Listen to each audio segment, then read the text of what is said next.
Welcome back. Earlier we had highlights from the steel block late models at Thunder Mountain Speedway. So let's return to the track for more racing action. The night started with 20 laps of action for the super stocks. The 1B of Tim Bish started inside of the front row with the 22 of Skip Lindemuth to his outside. Going into turn 1, Lindemuth falls into line behind Bish, while the 28 of Fuzzy Fields and 3 of Dom Sora mix it up for the third position. At first, Sora has a slight advantage. Going into turn 3, they are door-to-door again, while up front Bish still has the point. After some early cautions, the running order remained with Bish in the lead, followed by Lindemuth, Sora, and Fields, while the 28R of Brian Red ran in the 5th position. Late in the race, Sora experiences some mechanical problems and begins to slow on the track. At the same time, Lindemuth goes from challenging for the win to limping to a stop on the front stretch. This moved Fields up to the 2nd spot, behind Bish. Coming to the white flag, Fields makes a run through 3 and 4, but Bish uses the momentum off of the top to again pull ahead of Fields as they enter turn 1. As they exit turn 2, Bish begins to put some distance on Fields. Tim Bish would hold on to record his 2nd victory of the season. So it's Bish and Fields finishing 1 and 2, followed by Jeff Meese, Rich Howe, and Gary Luzier. In the early stages of the pure stock feature, Zach Gustafson would hold the lead with the 31 of Chad Ramsey in hot pursuit.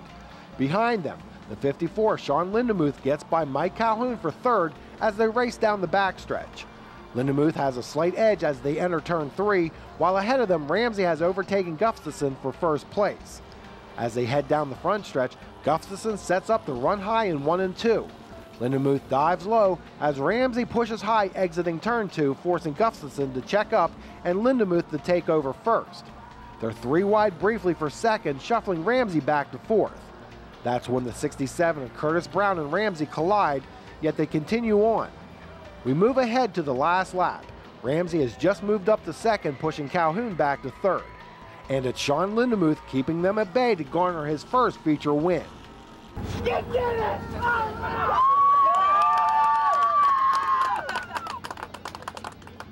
That's proud Papa Skip giving Sean a victory lane bear hug.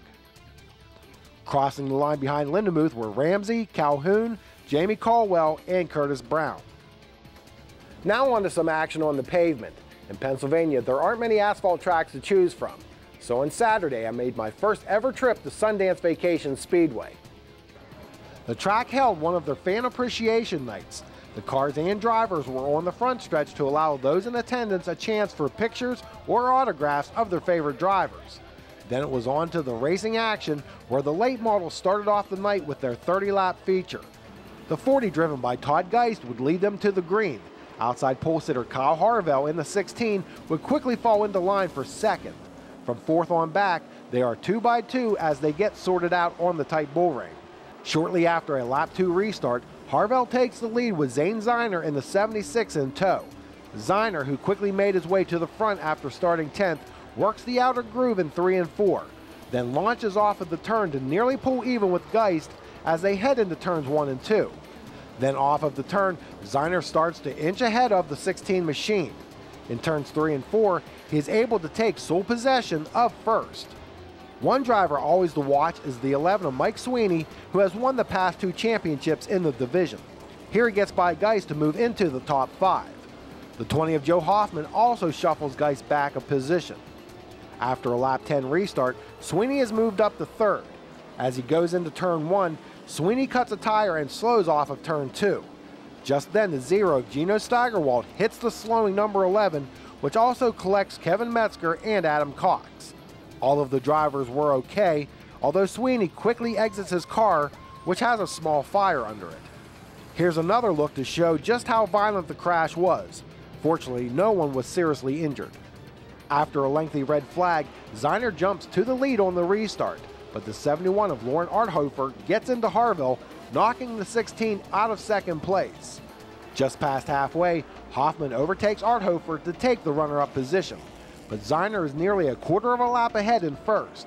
Meanwhile, Harvell is marching his way back to the front after his earlier spin. A caution comes out with 2 laps to go. As they take the white flag, Hoffman slows on the front stretch and moves high to avoid contact. Ziner cruises to his second straight victory with Art Hofer, Justin Underko, Craig Lutz, and Harvell rounding out the top 5. In the factory stocks, Dean Klein in the 23 led the first 4 laps of the race. That's when Brandon Ultra dives inside of Klein going into 1 to take away the top spot. The 38 of Matt Schlenker and 5 of Paul Morgan Jr. also get by the 23 as they go through turns 3 and 4. On a lap 6 restart, Morgan makes a daring move to take the lead as they enter turn 1. Ultra settles into second, but this opens the door for Klein to challenge Schlenker exiting 2. Klein would fall back into 4th. On lap 15, Paul Hartwig Jr. slides to a stop in 1 and 2 to bring out a yellow. After 20 laps, it's Morgan taking his 6th checkers of the season. 2nd through 5th were Kermit Jacoby, Schlenker, Ultra, and Eric Wink. The night ended with the running of a 40-lapper for the Sport Modifieds. Jerry Hildebrand led the first 10 circuits with the 12S of Brian Soanes in hot pursuit. As they go into 3 and 4, there's contact resulting in a broken tie rod for Soanes. For several laps after the restart, Hildebrand continued to lead with the 42 of Nick Pecco and Jason Hearn in the 12 contending for second place before Pecco would finally clear Hearn's machine. Throughout the waning laps, Pecco remained within striking distance but couldn't stop Hildebrand from picking up his first Sport Modified win after moving up from the late model division just a few weeks ago.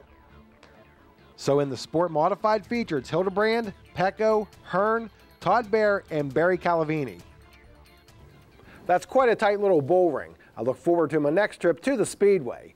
Up next, I'll look at some dates you may want to mark on your calendar. We'll be right back.